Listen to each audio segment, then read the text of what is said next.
The way we envision the future has always been fascinating, with views that have been pessimistic or optimistic. In the 1950s, American citizens envisioned a future of skyscrapers, flying cars, robot butlers, and a mass cessation of hostilities. The future, as long as there has been one to imagine, has found itself in the mind's eye of every historical generation. And that's what makes MindsEye unique, not just in the way its development saw the future it envisioned become real life, but also because the game's vision knew that these views would create this future.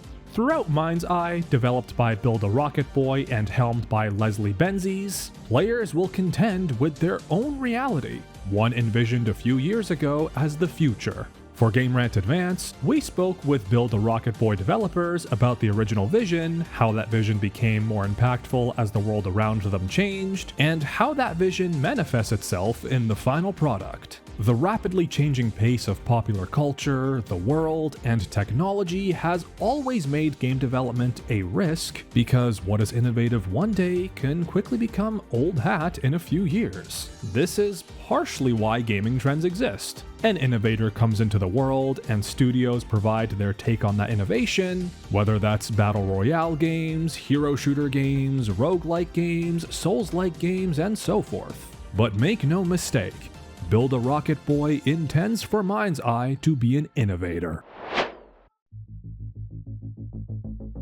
The pedigree behind Build a Rocket Boy is impressive, but pedigree requires application in the right places at the right times. Luckily, it's easy to see how Benzies' pedigree can represent Build a Rocket Boy. Benzies previously served as producer or executive producer on GTA's 3 to 5, Manhunt, Red Dead Redemption, and LA Noire, all of which envisioned a future at their hearts. The entire Grand Theft Auto series is known for its satirization of Americans, but that satirization always involved American dreams for the future. By going to the past, Red Dead Redemption and LA Noire explored how the past moved into the future. Manhunt, in all its darkness, delivers a strong message on the ideas of freedom and corruption. MindsEye explores similar themes with a focus on the future and what it promises, but there is one key difference. MindsEye is, and always has been, based on futuristic interpretations of the now. However, that's a little harder to see when watching the game's trailers because that future quickly became the present. Yet when Benzies and Build a Rocket Boy began the venture years ago, it was forward-thinking. In a prior Game Rant interview with MindsEye director Benzies, he told us how the core ideas of the game were conceived years ago. The original concepts of MindsEye blended futurism and sci-fi, all with a heavy focus on the technology that makes it possible. As the team moved forward with MindsEye, it turned out that some of these technologies were becoming more and more commonplace. One could trace the advent of AI, for example, over the past couple of years, but it is a prevalent technology today and in MindsEye. Long after MindsEye began development, the future it envisioned then is a little closer to the current now, creating a unique dynamic not only for its development, but for the game. As Build a Rocket Boy explains, MindsEye reflects and anticipates the current course of humanity. Our goal is to make a game and a world that resonates with current times, that makes you think without being judgmental.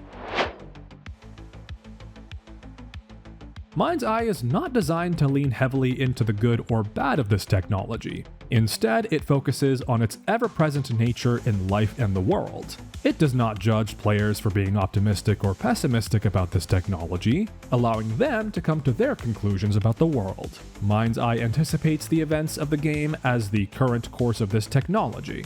Engaging in this world, players take on the role of amnesiac former soldier Jacob Diaz. He has a neural implant known as the MindsEye that he received as a reward for excellence in his military service, but it becomes a nightmare for him after an attack on the electronic device. While the negatives of this implant remain to be seen, it does gift Diaz several abilities, but also adds another layer of strategy to gameplay. Jacob's implant allows him to control his paired drone companion, which can go places he cannot, and therefore access places he wouldn't be able to get to and fly into danger, protecting his physical body.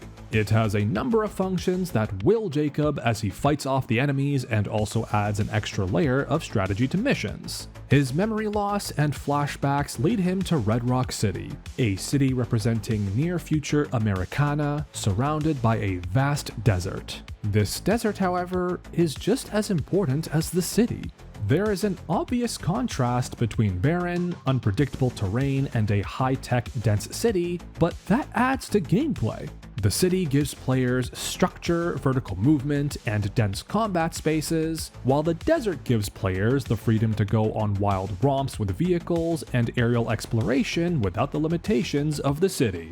This almost Wild West civilization separation is important because it reflects a certain difference in ideals, which is also presented to players in the form of tech and government. That friction, Build a Rocket Boy says, is baked into the world.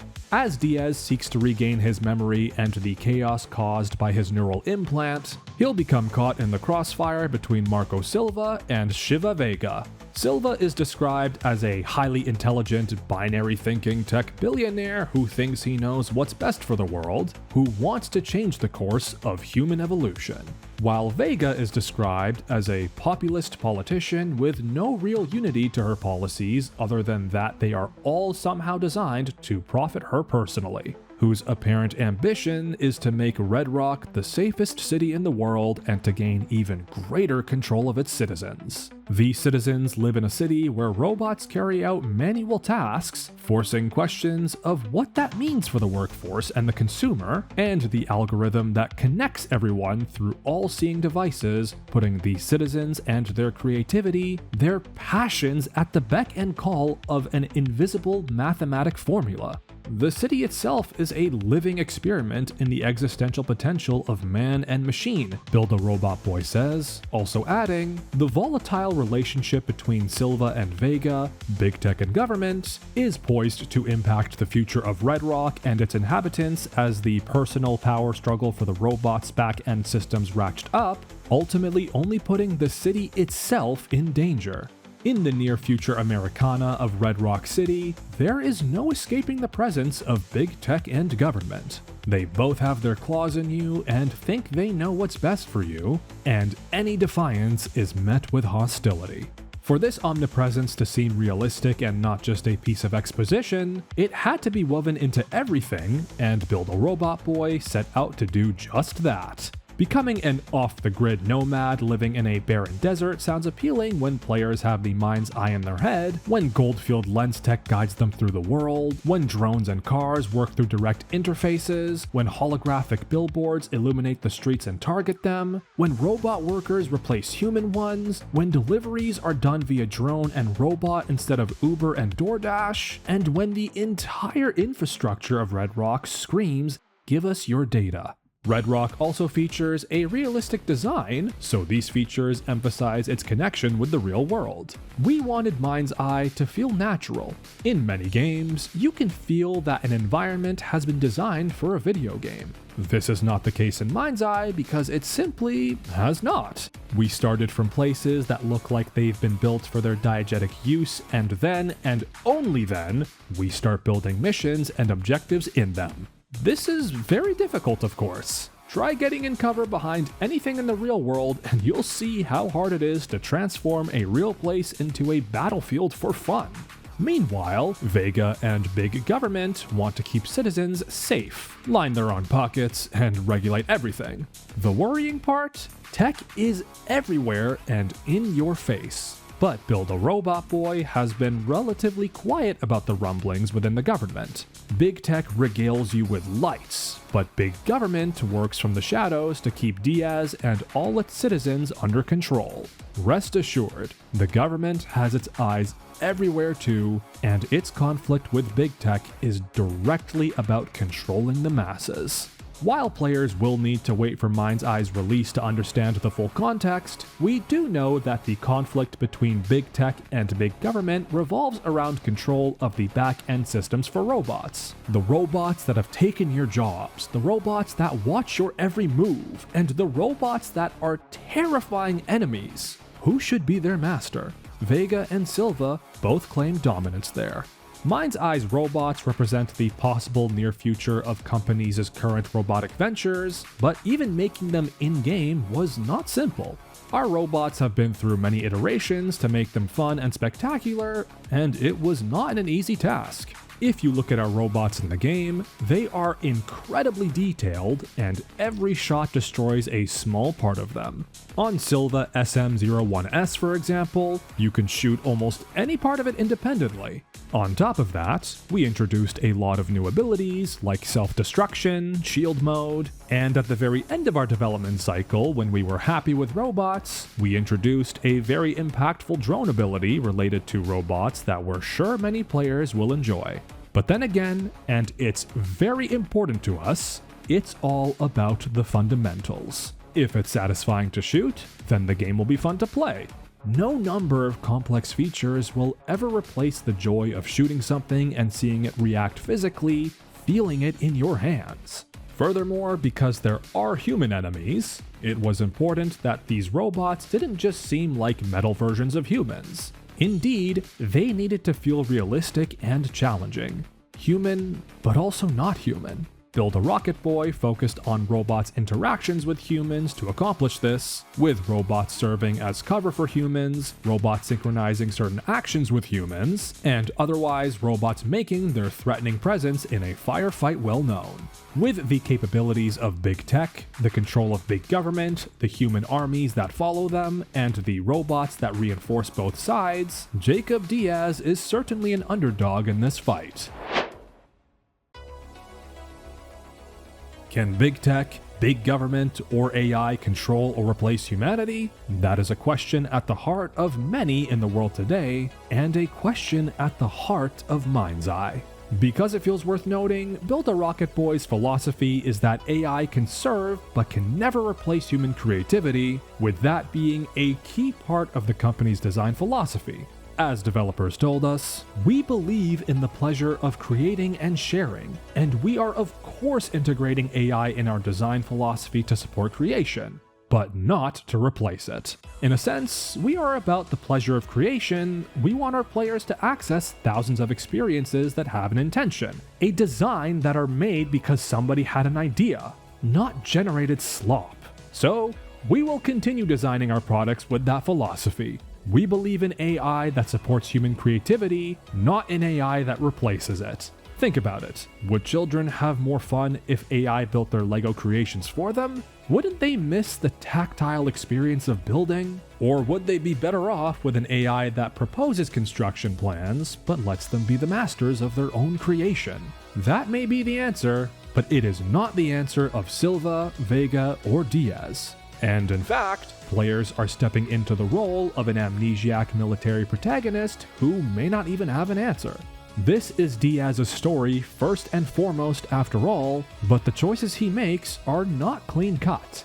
Build a Robot Boy wants to build a game that presents all of these elements but does not judge, and Diaz is the catalyst for this. Of course, we play on Jacob's psyche, what happened to him, how it shaped him as a person. Some of the choices he makes are questionable, and we want the questions about his motivations and mental state to be open questions really. That's what makes our characters feel very human.